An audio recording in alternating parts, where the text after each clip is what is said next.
Pada kesempatan kali ini, kita akan membahas sebuah film yang berjudul No Tears for the Dead.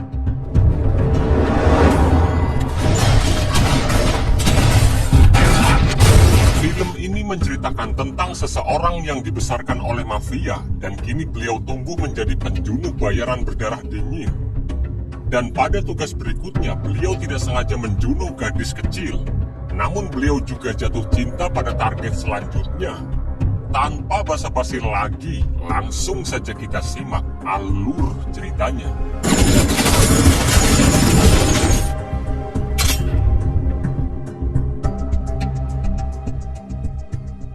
Film diawali dengan diperlihatkannya seorang pria yang bernama Gon yang sedang berada di sebuah bar dan bercanda dengan anak kecil di dekatnya yang bernama Yomi.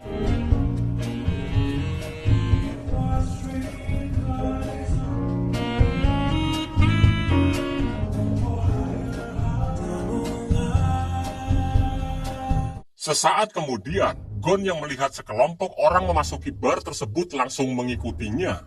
Ternyata mereka semua adalah para mafia yang hendak melakukan transaksi dengan ayah Yomi.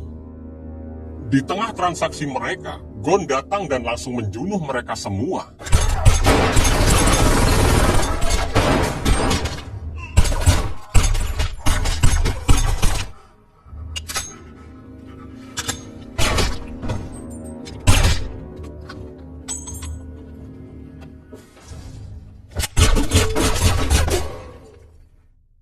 Tidak disangka perbuatan Gon barusan justru menjunuh Yomi yang hendak menghampiri ayahnya. Dan hal itu pun tentu menjadi sebuah penyesalan bagi diri Gon.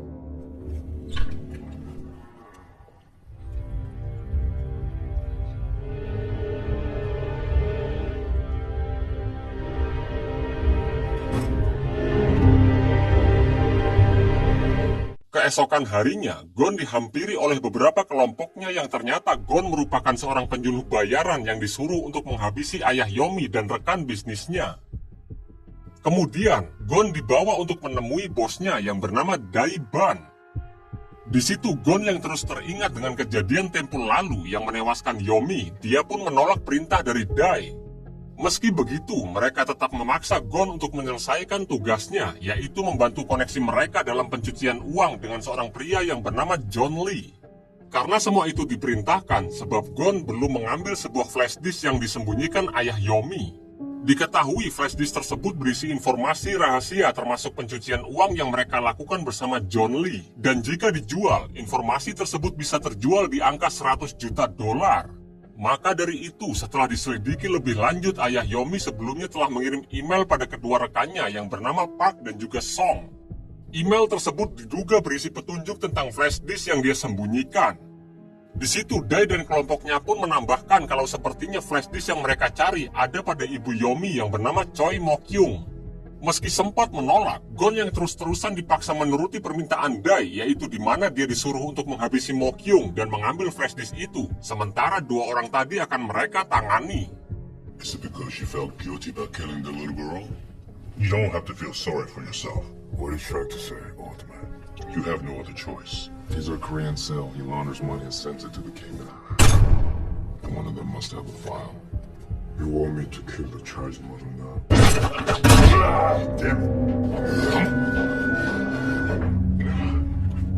Sementara itu, di sisi lain, terlihat Mo-kyung sedang menjalani aktivitasnya. Tanpa dia sadari, demi bisa mengetahui di mana flash disk itu berada, John memasang beberapa kamera pengintai di ruangan Mo-kyung.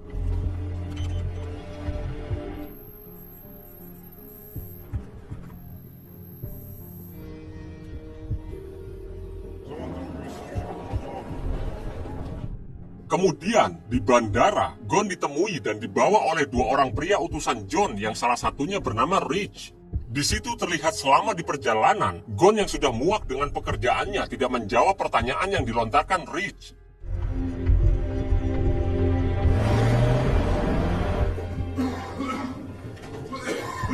Hingga setibanya mereka di tempat persembunyian, Gon yang kesal karena Rich terus-menerus menanyainya, dia pun langsung mengusir Rich saat itu juga. You can fuck up now. 덩어리가 아니네. 내가 없이 자라가지고 눈치가 존나 빠른데. 마늘 냄새 역겨우니까 젖같이 생긴 얼굴 치우라고. Malam harinya terlihat Mokyung menjenguk ibunya yang sedang sakit. Tidak berselang lama, dia diajak berbicara oleh rekannya yang prihatin dengan keadaan Mokyung. Pada kesempatan itulah, rekan Mokyung memberinya obat penenang agar Mokyung sedikit demi sedikit melupakan rasa traumanya yang mendalam. 어쩌서 의사가 병원에서 담배도 피워주시고 나까지 팽경 보는 기분이야. 하루 종일 아프다 하는 노인네들하고. Saat mereka berdua bersama para pasien sedang berada di dalam lift, tiba-tiba lift mengalami sebuah gangguan. Tanpa mereka sadari, sedari tadi Gon sudah mengintai Mokyung dan merancang sebuah rencana demi bisa menjunuhnya.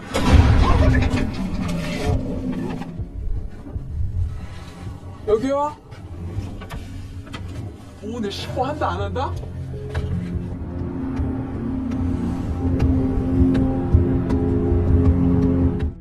6 jam kemudian, ketika Mokyung sedang dimintai beberapa keterangan oleh seorang detektif di hadapannya, Gon diam-diam memasuki kediaman Mokyung dan mencari di mana file itu berada. Hingga di sebuah ruangan, meski Gon telah berhasil menempelkan sidik jari Mokyung, dia harus mendapatkan suara Mokyung agar bisa membuka berangkas yang ada di hadapannya. Kemudian, Gon menemukan sebuah ruangan yang terkunci dan dia menduga kalau kunci ruangan tersebut sepertinya berada di dalam berangkas itu. 내가 좀 석연찮은 구석이 좀 있어가지고요. 이 도박 관련 대출의 횡령 주식 사기. 남편이라는 단어 자꾸 강조하셔봤자 제가 전 최대한 빨리 유품을 돌려받고 이 모든 걸 두 분의 부부관계까지 조사할 의향은 없고요.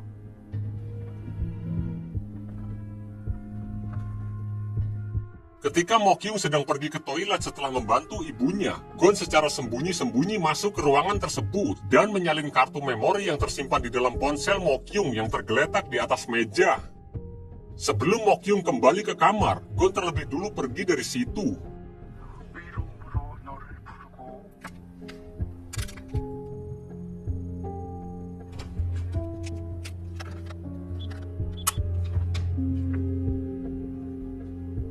Di waktu yang bersamaan, terlihat Park dihampiri oleh Rich dan kelompoknya. Di situ mereka menanyai Park tentang keberadaan flash disk atau file yang disembunyikan. Karena Park tidak menjawab dan mereka telah menemukan nomor dari Mokyung, Rich dan kelompoknya pun tidak segan-segan langsung menjunuh Park saat itu juga. 뭐 타요 원장 저지가 실수 말라 야야야야. 최목영이 여기 있다.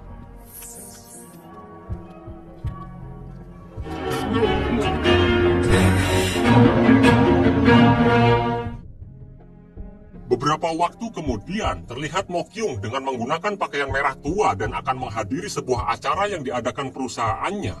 Saat acara sedang berlangsung, demi memastikan nomor handphone Mokyung yang mereka temukan sebelumnya, Rich pun langsung menghubunginya. 소개하겠습니다. 이번 ANC 배수의 주도적 역할을 담당하고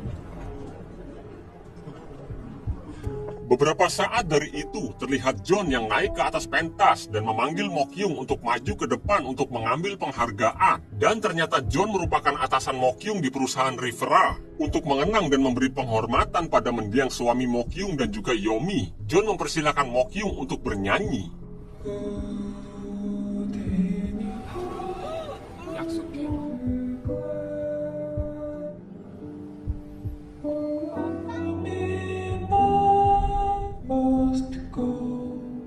울지 마, 연미야. Sepulangnya dari acara tersebut, Mokyung yang teringat dengan Yomi, dia pun memutar rekaman suara anaknya yang suatu hari ingin pergi ke pantai. Tidak disangka, apa yang dilakukan Mokyung saat ini juga dilakukan oleh Gon yang sangat menyesali perbuatannya. 여보세요, 엄마? 들려? 못 주는 거야? 난 기차를 타면 막 홍수도 나고 엄마 Sore harinya, melihat Mokyung memasuki lift sendirian, Gon yang sedari tadi membututinya pun langsung memasuki lift yang sama dengan Mokyung.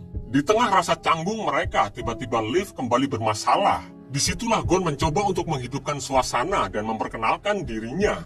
기름 다 찰 때까지 기다리면 돼요. 영화에서 와이어가 끊기는 거 재미난 걸 들고 계시나? 엄마 거예요, 검사실에서. 전 마크라고 해요. 최무경입니다.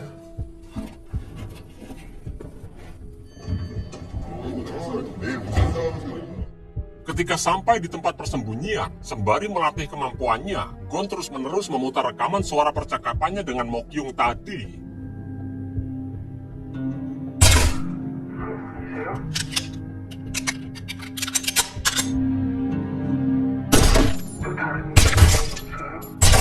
Setelah menjenguk sang ibu, Mokyung pergi ke rumah sakit untuk mengambil beberapa benda milik Yomi yang tertinggal di lokasi kejadian.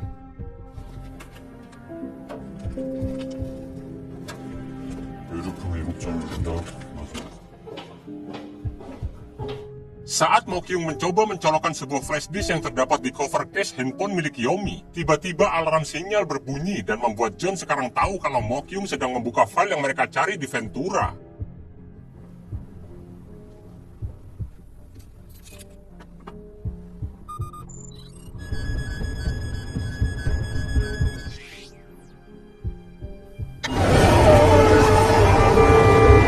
Beruntung Mokyung yang tidak menyadari hal itu melihat foto dari keluarganya dan kembali pulang. Tetapi sebelum itu, Gon yang sudah mendapat rekaman suara dari Mokyung membuka berangkas di rumah Mokyung dan memasuki sebuah kamar yang sebelumnya terkunci.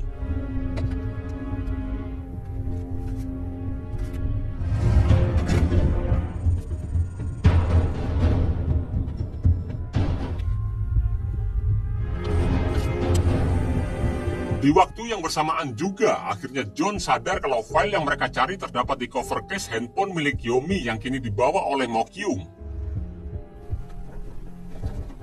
Beberapa saat kemudian, Mokyung akhirnya tiba di rumah dan mendapati sebuah paket yang sebelumnya dikirim oleh temannya. Untung saja keberadaan Gon di tempat itu tidak diketahui oleh Mokyung karena Mokyung yang emosi terus-menerus mengingat Yomi. Ketika situasi dirasa sudah terkendali, Gon membulatkan tekadnya untuk menjunuh Mokyung. Akan tetapi, melihat Mokyung yang bersedih sembari melihat video dari Yomi, Gon yang masih mempunyai perasaan seketika mengurungkan niatnya.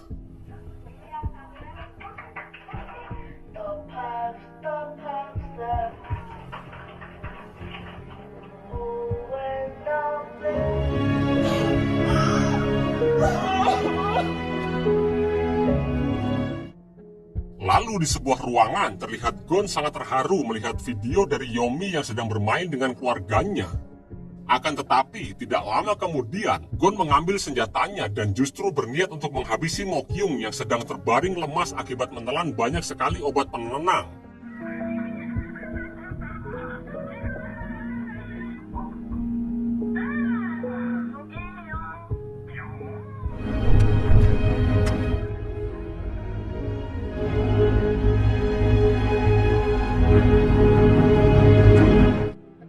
Bukannya menjunuh Mokyung, Gon justru menceritakan kehidupannya beberapa tahun lalu, di mana pada saat itu Gon yang masih kecil dibawa oleh ibunya untuk pergi ke Amerika. Tetapi ketika di tengah perjalanan, Gon dipaksa dan diancam oleh ibunya untuk membeli makanan. Melihat dari sudut pandang Gon, sang ibu sepertinya sangat terpukul dan menderita. Oleh karena itu, sang ibu tidak mau membebani anaknya. Gon yang merasakan ada hal yang tidak beres pun diam-diam keluar dan kembali masuk ke dalam mobil dengan cara bersembunyi di bagasi mobil. Benar saja, tidak lama kemudian ibu Gon yang mengira kalau anaknya sedang membeli makanan, dia pun langsung meninggalkannya begitu saja. Hingga di tengah perjalanan, secara tidak terduga, ibu Gon yang putus asa nekat melakukan bunuh diri.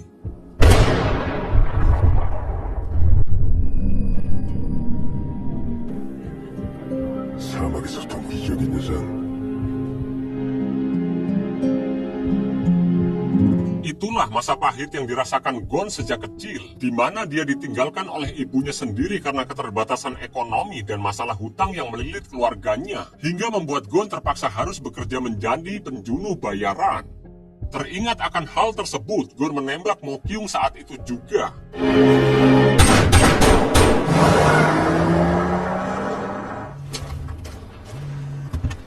Di tempat lain terlihat Song yang sedang terburu-buru tiba-tiba ditabrak oleh kelompok Rich yang ternyata disuruh untuk menghabisi Song oleh John. 벌써부터 돈을 내셔야지.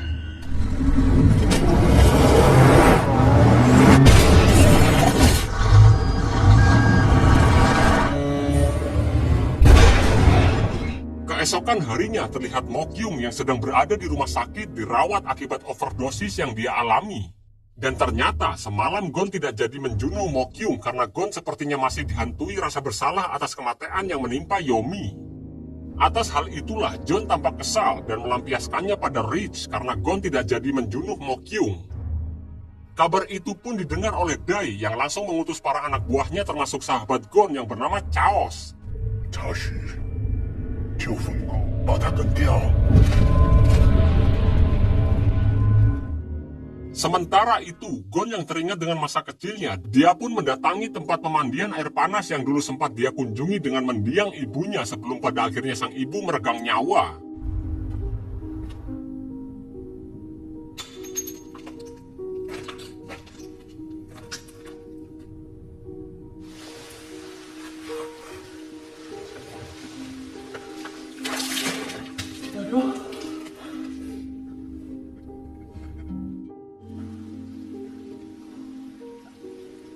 Setelah itu, Gon pergi ke makam Yomi dengan penuh rasa bersalah.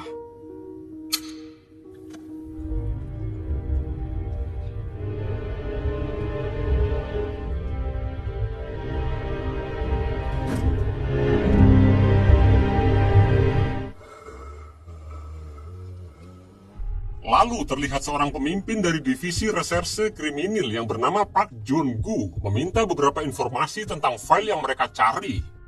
Ternyata Gu telah mengetahui kalau kini Mo Kyung sedang diburu oleh penjunuh bayaran yang mencari file tersebut.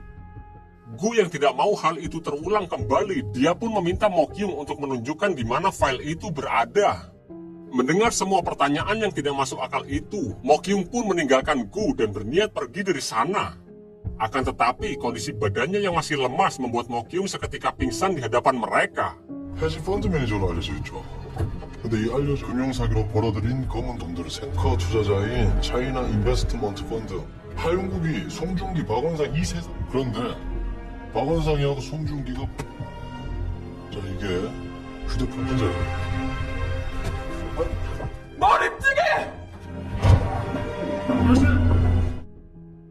Beberapa jam kemudian terlihat Chaos bersama kelompoknya sudah tiba dan sedang melakukan transaksi jual beli senjata di pelabuhan.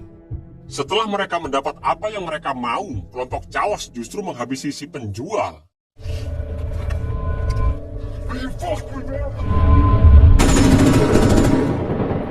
Keesokan harinya, Mo Kyung dihubungi oleh Gon, dan pada kesempatan itulah Gon memperkenalkan dirinya sebagai orang yang sebelumnya tidak jadi menjunuh Mo Kyung.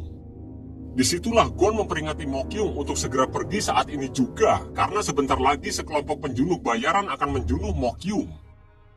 Menyadari apa yang dikatakan Gu sebelumnya ada benarnya, dan setelah panggilan itu berakhir, Mo Kyung yang akan pergi dari tempat itu justru dihadang oleh salah satu anak buah Chaos yang sudah ada di sana.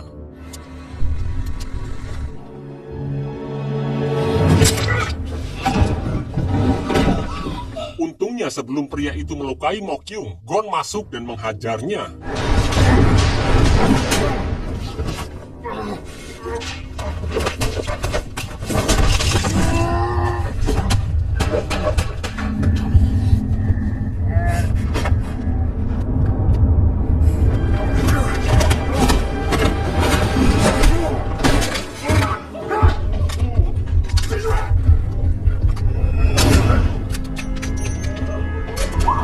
Ketika Gon sedang mengejar si penjunuh bayaran, Mo Kyung dihampiri oleh Gu yang mengajaknya untuk segera pergi dari tempat itu.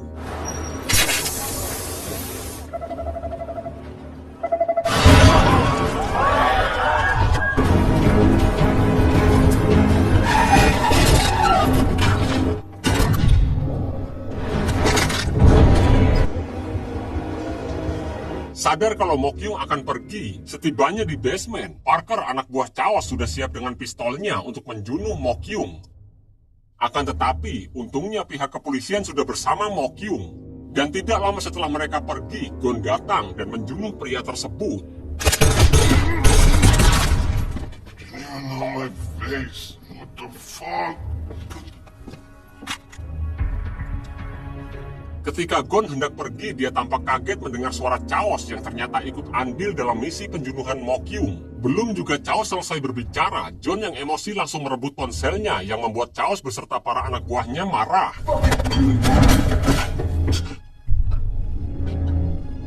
You remember that mission in Cambodia?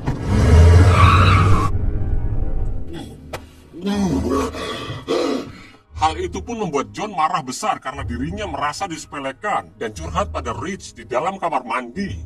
Hingga tidak lama dari itu, mereka berdua sadar kalau percakapan mereka diketahui oleh seorang petugas kebersihan di situ. Tidak mau obrolan mereka dibocorkan, John dan Rich pun tentu menjunuh wanita tua itu. 아이고 그래 아니 난 아까부터 자꾸 어찌 그리 영어를 잘하노? 어? 좋아. 아까 방금 우리 했던 얘기다. 아이고 아니 자꾸 와 이럽니까? Beberapa saat kemudian, Mokyung dibawa oleh Gu dan kelompoknya untuk pergi ke sebuah apartemen tempat ahli IT mereka berada. Semua itu Gu dan kelompoknya lakukan guna bisa membuka dan mendapatkan informasi beserta isi dari file tersebut. Tanpa mereka ketahui, Chaos bersama kelompoknya kini sedang berada di perjalanan menuju tempat mereka saat ini.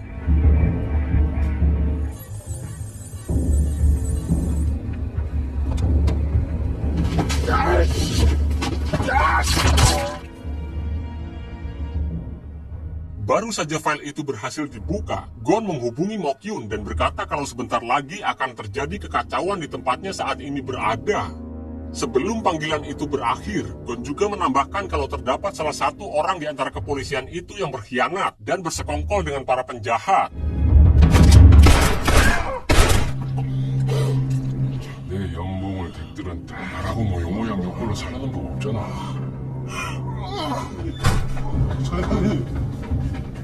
Setelah si pengkhianat itu pergi, muncul beberapa orang utusan Rich yang masuk ke ruangan tersebut. Ternyata pengkhianat barusan disuruh oleh John untuk mengambil disk yang mereka butuhkan. Akan tetapi setelah berhasil mendapatkan apa yang John butuhkan, secara mengejutkan, John menyuruh Rich untuk menjunuh si pengkhianat itu.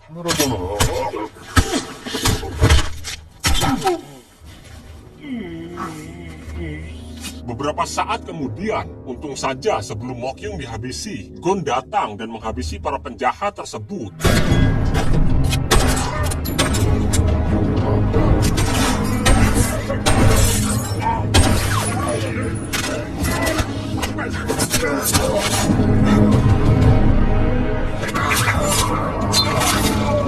Tetapi ketika Gon akan pergi sembari membawa Mokyung bersamanya, tiba-tiba Chaos bersama para anak buahnya yang sudah tiba di lokasi langsung menyerang mereka semua.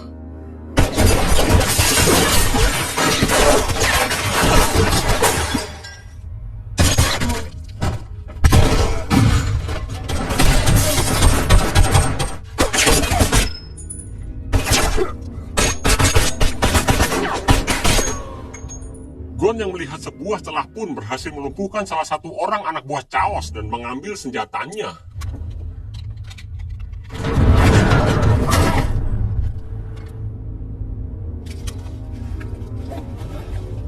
Karena mereka berdua terkepung, Gon menyuruh Mokyung untuk pergi keluar saat dia mengalihkan perhatian Chaos dan kelompoknya.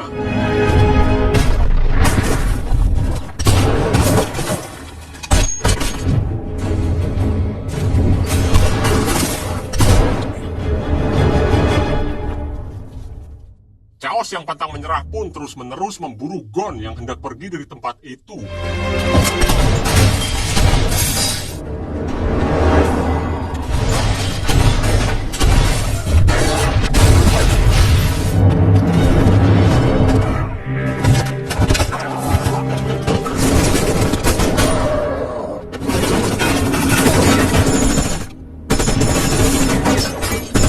Sayangnya baru saja Gon akan pergi, dirinya harus mendapat kabar kalau Mokyung berhasil ditangkap.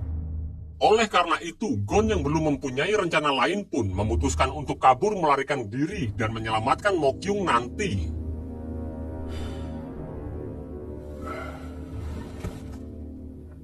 Malam harinya, Gon yang mempunyai sebuah ide, dia pun segera menghubungi kantor kepolisian sembari meledakkan tempat persembunyiannya sendiri. Sebelum panggilan itu berakhir, Gon berkata kalau bom selanjutnya berada di perusahaan Rivera. Hal itu sebenarnya Gon lakukan agar pihak kepolisian mengepung gedung Rivera, tempat keberadaan Mokyung yang disandra oleh para penjahat saat ini.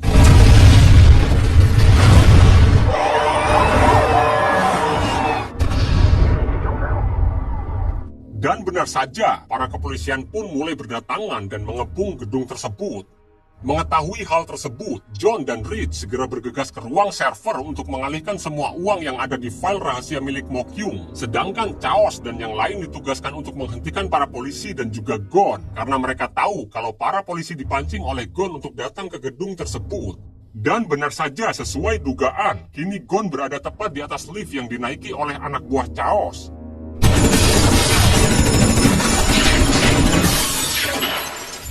Di waktu yang bersamaan, demi bisa keluar dari ruangan itu, Mokyung mencari ruangan rahasia yang sebelumnya dibicarakan oleh Gu. Dan saat ruangan itu terbuka, dia melihat kalau ternyata seluruh kantor Rivera dapat terpantau di ruangan tersebut. Melihat jasad petugas kebersihan yang sebelumnya dibunuh oleh Rich ada di sana, tanpa pikir panjang, Mokyung mengambil kartu ID-nya dan menggunakan sebagai akses untuk keluar dari ruangan itu. Sesampainya Mokyung di sebuah ruangan, dia langsung berusaha melepas tali yang mengikat lengannya. Beruntung sebelum anak buah Chaos memergokinya, perhatian para penjahat itu teralihkan oleh sosok Gon yang berkeliaran di sekitar mereka.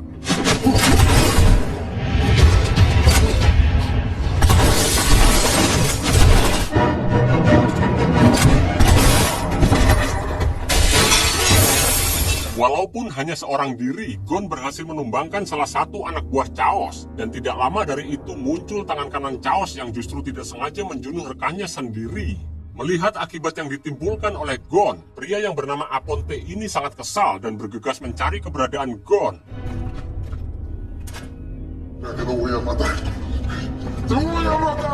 Hingga setibanya Mokyung di sebuah ruangan, dia melihat kalau printer miliknya menyala dan mengeluarkan beberapa lampiran berisi file rahasia yang sebelumnya dia buka.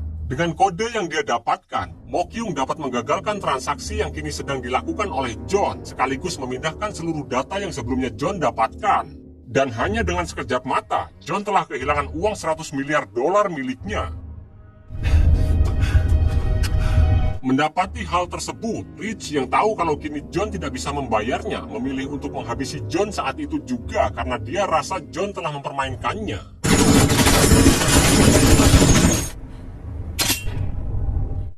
Beberapa saat kemudian, Aponte yang telah mencari Gon ke berbagai ruangan akhirnya berhasil bertemu dengannya. Meski Gon telah menyiapkan jebakan untuknya, Aponte yang sudah hafal trik dari Gon dapat lolos dari jebakan tersebut. Namun Gon yang ternyata selangkah lebih maju dari Aponte berhasil menjunuhnya seketika.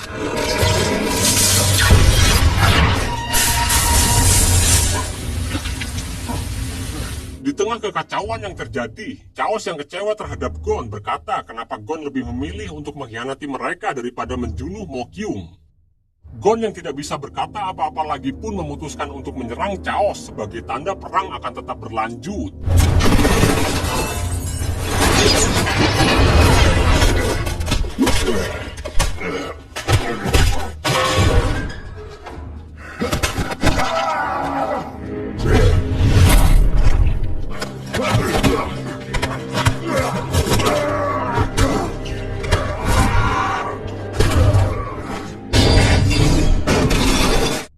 Tanpa memperdulikan Chaos yang sedang kesakitan, Gon langsung bergegas mencari Mokyung. Sementara itu, ternyata kini Mokyung yang sedang bersembunyi berhasil diketahui oleh Rich yang tanpa basa-basi menyiksanya. Setelah puas, Rich yang dendam akibat ulah Mokyung karena dirinya tidak mendapatkan uangnya, dia pun mencoba untuk memperasoi wanita itu. Untungnya, Mokyung yang melihat pisau Rich tergeletak di sebelahnya pun berhasil membalikan keadaan dan seketika menjunuhnya.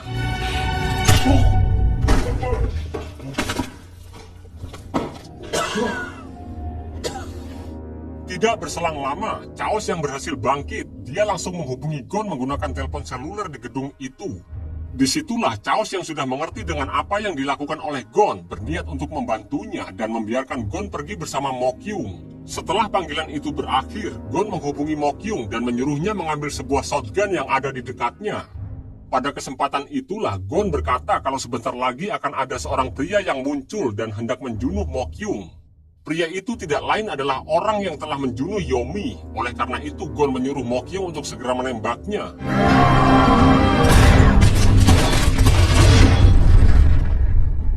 Melihat hal tersebut, Chaos langsung melempar senjata yang dipegang Mokyung dan menghampiri Gon. Disitulah terlihat jelas kalau Mokyung tidak tahu kalau orang yang selama ini membantunya adalah Gon, dan orang yang telah membunuh Yomi adalah orang yang sama. Di ujung akhir nafasnya, Gon meraih tangan Chaos yang merupakan sahabatnya, sekaligus orang yang telah dia anggap sebagai saudara kandungnya sendiri. Kemudian film pun berakhir.